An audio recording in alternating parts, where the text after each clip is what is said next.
Good morning everyone, welcome to wow IAS. चलिए आज का एडिटोरियल देखेंगे।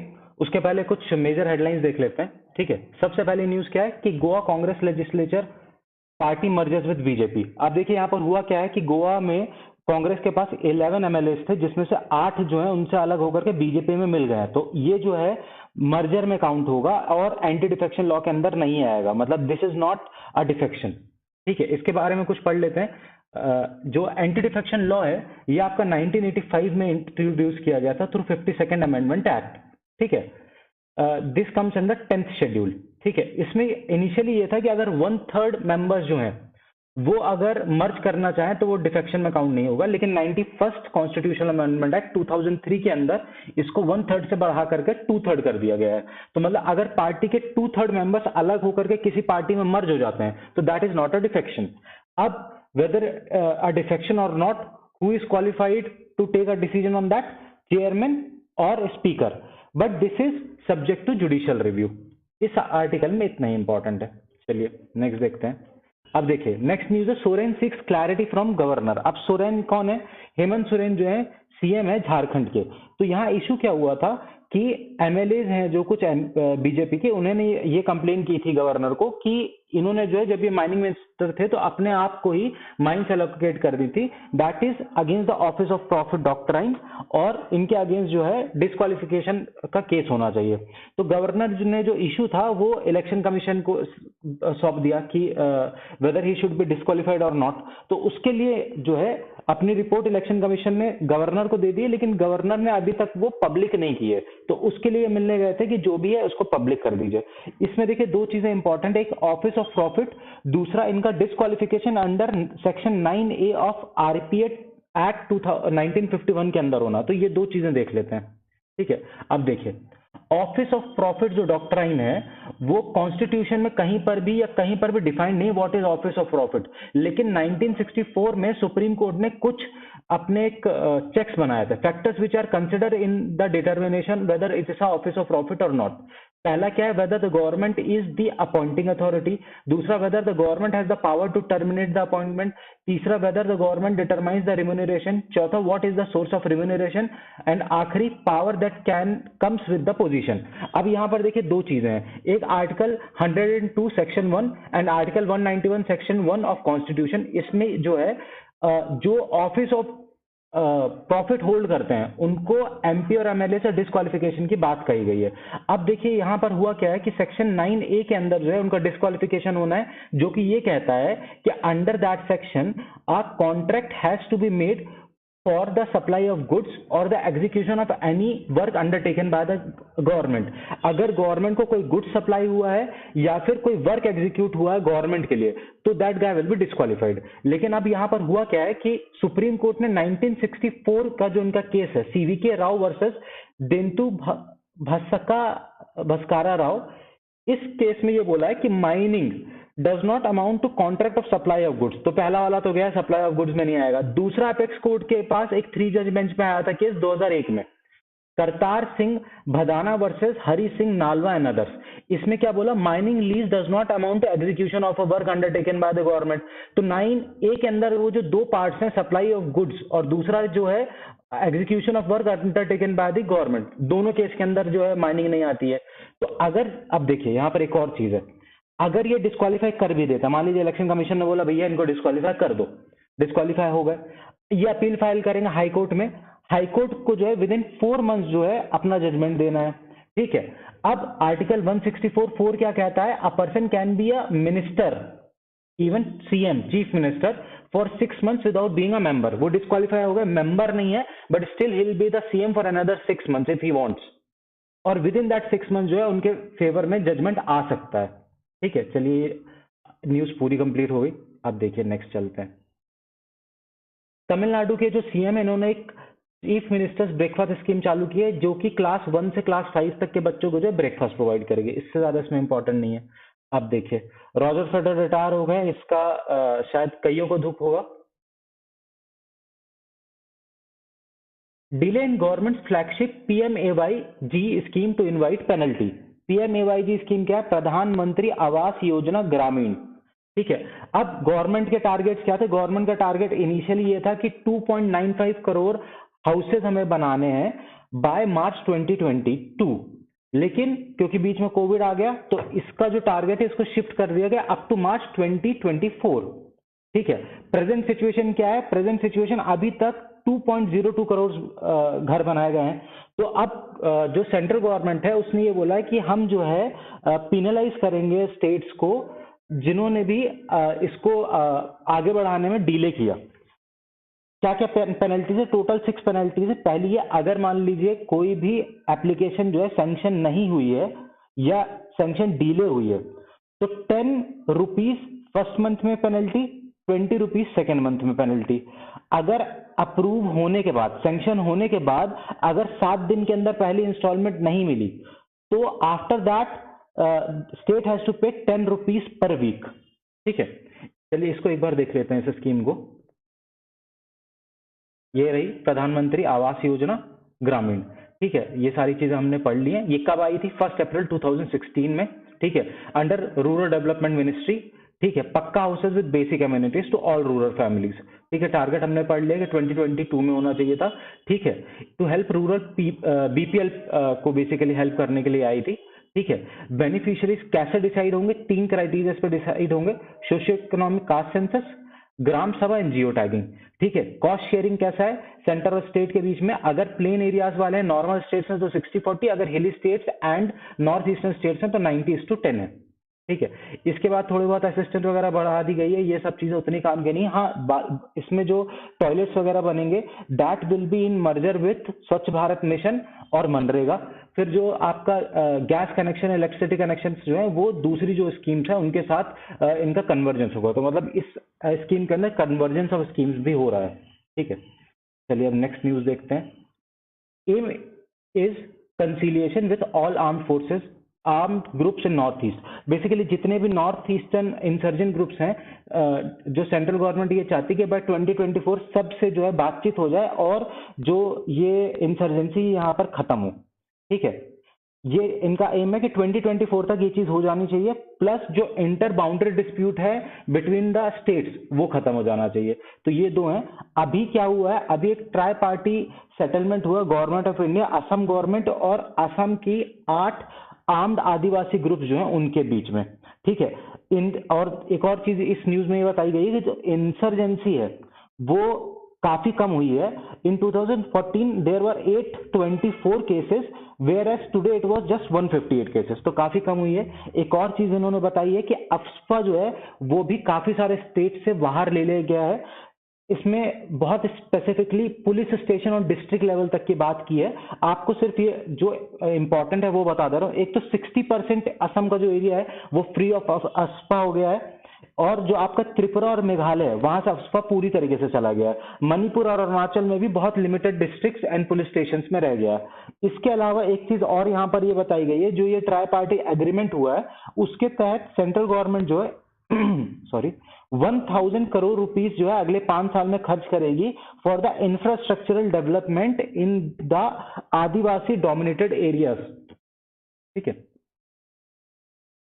इसके अलावा चलिए इस पर्टिकुलर पेज में कुछ भी इंपॉर्टेंट नहीं है, नेक्स्ट देख लेते हैं।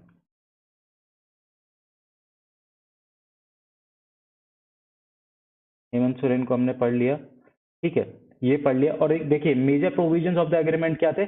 Fulfilling political, economic and educational aspirations and protecting, preserving and promoting social, cultural, linguistic and ethnic identities. आदिवासियों को इससे ज्यादा और कुछ नहीं चाहिए होता। ठीक है, प्रधानमंत्री आवास योजना में एक चीज और इन्होंने ये कही है कि जहां पर भी no penalty would be imposed if the central funds are not available in the state. सबसे ज्यादा पीछे बैकलॉग में सबसे ज्यादा कौन है? छत्तीसगढ़ और वेस्ट बंगाल। ठीक है, उसके बाद असम भी है। ठीक है, चलिए इससे ज्यादा इसमें कुछ भी इंपॉर्टेंट नहीं है। चलिए नेक्स्ट न्यूज देखते हैं। ठीक है, कर्स ऑफ गोवा। देखिए ये गोवा वाला सिचुएशन हम पढ़ चुके हैं, कल भी पढ़ा हमने, आज भी पढ़ा है, एंटी डिफेक्शन लॉ भी पढ़ लिया है। उससे ज्यादा इसमें कुछ भी इंपॉर्टेंट नहीं है। अब देखिए आर्बिट्ररी एक्सक्लूजनरी, ये बेसिकली क्या है? ईडब्ल्यूएस कोटा को लेकर के सुप्रीम कोर्ट में हियरिंग चल रही है। उससे रिलेटेड यहाँ पर बात की, सुप्रीम कोर्ट ने क्या कहा था कि जो ईडब्ल्यूएस कोटा है अब उसको डिस्कस कैसे किया जाए। तो इन्होंने 3 पॉइंट्स बनाए कि इन 3 पॉइंट्स पर डिस्कशन करेंगे। पहली चीज कि बेसिक स्ट्रक्चर जो है वॉइड तो नहीं हो रहा है, किन कारणों से वॉइड हो सकता है वो? पहला चीज ये है कि स्पेशल प्रोविजन है। ठीक है, इकोनॉमिक्स के बेसिस पे। दूसरी चीज क्या है कि ईडब्ल्यूएस में से ओबीसी एससी एसटी को जो है बाहर रखा गया है। तीसरी चीज जो अनएडेड प्राइवेट इंस्टीट्यूट्स हैं वहां पर भी ईडब्ल्यूएस रिजर्वेशन दे दिया गया है। तो इन तीन चीजों को लेकर के डिस्कशन चल रहा है, उसके अलावा कुछ भी नहीं है। ये आर्टिकल बहुत ज्यादा इंपॉर्टेंट नहीं है, अगर आगे जब फाइनल हियरिंग के बाद जो जजमेंट आता है उस टाइम पे जो भी एडिटोरियल आएगा विल डिस्कस दैट। चलिए अब जो है एक पार्लियामेंट्री स्टैंडिंग कमेटी को लेकर के ये एक आर्टिकल है, ठीक है। तो इन्होंने डिस्कशन किया कि पार्लियामेंट्री स्टैंडिंग कमेटीज क्यों इंपॉर्टेंट है और दूसरी चीज उनको रिवैम्प करके कैसे बनाना चाहिए। सबसे पहली चीज उन्होंने ये बताई है इस आर्टिकल के अंदर, जो मैं बोल रहा हूँ प्लीज नोट करते जाइए। लोकसभा और राज्यसभा की जो प्रोडक्टिविटी है वो 47% और 42% रिस्पेक्टिवली है इस सेशन की, that is less than 50%, quite poor. दूसरी चीज फिर उन्होंने बताई कि total they are 24 department related parliamentary standing committees, ठीक है। अब ये जो department related 24 parliamentary standing committees हैं, इनके मेंबर जो हैं वो लोकसभा और राज्यसभा से लिए जाते हैं किस रेशियो में, 2:1 के रेशियो में। इनको बनाता कौन है, स्पीकर और चेयरमैन ज्वाइंटली मिल करके बनाते हैं, स्पीकर लोकसभा में चेयरमैन राज्यसभा में, ठीक है। ये दोनों ज्वाइंटली मिल करके बनाते हैं, 2:1 के रेशियो में मेंबर्स देते हैं, ठीक है। अब ये department related parliamentary standing committees का काम क्या होता है, इनके तीन काम है। पहला, एग्जामिनिंग द लेजिस्लेचर, जो भी इनको दिया जाता है वो लेजिस्लेचर ही एग्जामिन करते हैं। दूसरी चीज, बजट प्रपोजल्स ये देखते हैं, ठीक है।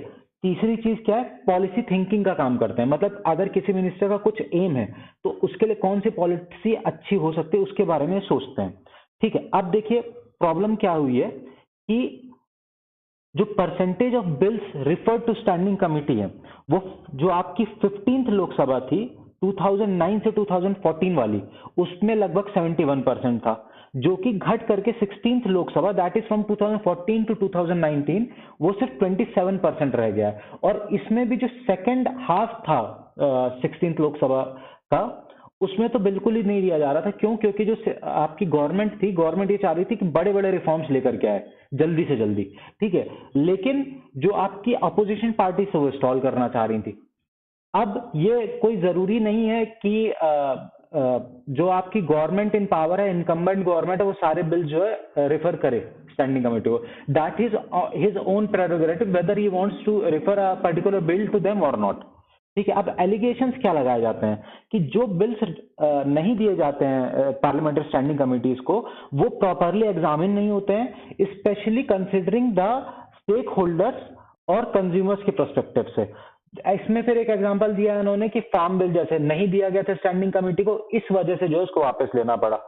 अब देखिए एडवांटेजेस क्या होते हैं आपकी पार्लियामेंट्री स्टैंडिंग कमिटीज की। पहली चीज तो ऑन कैमरा सारी मीटिंग्स होती हैं तो सब कोई प्रॉपरली बिहेव करता है, ठीक है। बिकॉज द आपकी जो ये होती है, you are representing a particular political party there, तो your behaviour represents the political party, ठीक है। दूसरी चीज क्या होती है, अब देखिए जो अपोजिशन पार्टी है वो कभी नहीं चाहती कि कोई भी बिल पास हो, ठीक है।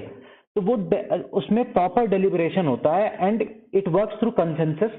तो आफ्टर प्रॉपर डेलिब्रेशन जो है वैल्यू एडिशन होता है, ठीक है। दूसरी चीज, जो मेंबर्स हैं they have the honours and ownership on the report of standing committee, तो उसकी वजह से जो है प्रॉपर डेलिब्रेशन मिलता है, ठीक है। अब एक और चीज इसमें की है कि हर जो पार्लियामेंट्री कमिटी उसमें at the end majority will be with the government. तो अब जब गवर्नमेंट के की मेजोरिटी उनमें भी है तो गवर्नमेंट को डरना नहीं चाहिए स्टैंडिंग कमिटीज को रेफर करने से कोई भी आपका जो बिल है।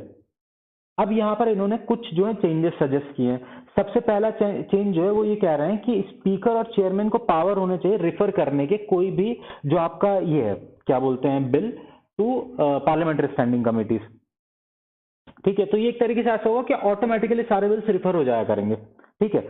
सेकंड जो है विप लागू नहीं होना चाहिए जो स्टैंडिंग कमिटीज की मीटिंग है उसमें, जिससे कि जो मेंबर्स हैं वो अपनी थिंकिंग और इंटेलेक्ट के हिसाब से वोट कर सकें, even though they want to favour the incumbent government and they are from opposition they can favour them, ठीक है।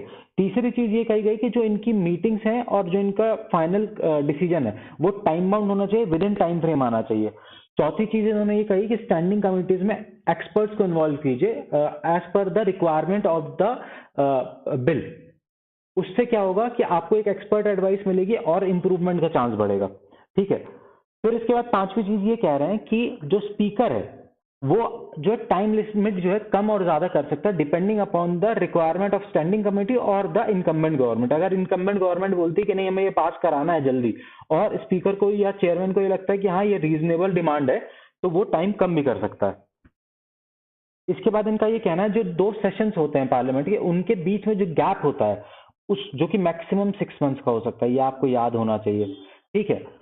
उस बीच में पार्लियामेंट्री स्टैंडिंग कमिटीज को काम करना चाहिए, ना कि बिल्कुल लास्ट मोमेंट में आकर के, ठीक है। तो प्रॉपर डेलिब्रेशन का टाइम मिल जाएगा। और आखिरी में ये जो कहना चाह रहे हैं 7th की जो बजट प्रपोजल्स आता है उनको सिर्फ as per the prospect of that paper या जो बजट प्रपोजल उस पर ना देखें, बल्कि beyond that they should suggest कि what new initiatives can be opted to improve the investing of the government and improve the efficacy of the investment of government funds, ठीक है।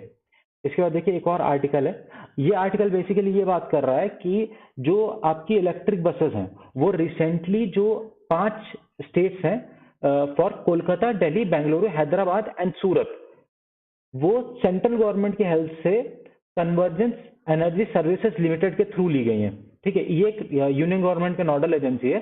तो उनका ये कहना है कि अगर हम इस तरीके से कोऑपरेटिव फेडरलिज्म के थ्रू काम करेंगे तो हमें बेटर रिजल्ट्स मिलेंगे। यहाँ पर कुछ चीजें इन्होंने बताई है कि गवर्नमेंट का एक प्लान है कि 2030 तक 50,000 ई बसेस लानी है। इनका फायदा क्या होगा, एक तो एयर पॉल्यूशन कम होगा, दूसरी चीज जो फ्यूल का जो बिल है वो कम हो जाएगा, ठीक है। तो हमारा जो ओवरऑल इंपोर्ट बिल है वो कम हो जाएगा, करंट अकाउंट डेफिसिट कम होगा, ठीक है। दूसरी चीज और इन्होंने ये कही है कि एट प्रेजेंट लगभग 1,40,000 1,40,000 बसेज हैं, जिसमें से 40,000 जो बसेज हैं वो काफी पुरानी हो चुकी हैं and they will be discarded soon. इसलिए भी ये इंपॉर्टेंट है कि एक सेंट्रलाइज मैनर में परचेजिंग बढ़े, ठीक है। अब इन्होंने ये डिस्कवर किया है, एक स्कीम की बात कर रहे हैं, चलिए ये फैक्ट्स की इतनी इंपॉर्टेंट नहीं, इसको नहीं डिस्कस करेंगे। फेम की बात कर रहे हैं, faster adoption and manufacturing of hybrid and electric vehicle in India, fame India scheme launched under national mission on electric mobility in 2011। Electric mobility mission plan 2020 के लिए वो हुई थी और ये आई थी 2013 में, ठीक है। ये क्या काम करती है, एनकरेज करती है किस चीज को, induction of reliable, affordable and efficient electric and hybrid vehicles. इस पूरे आर्टिकल में बस इतने इंपॉर्टेंट है। चलिए आज का डिस्कशन यही खत्म करते हैं। Okay, goodbye guys, happy learning.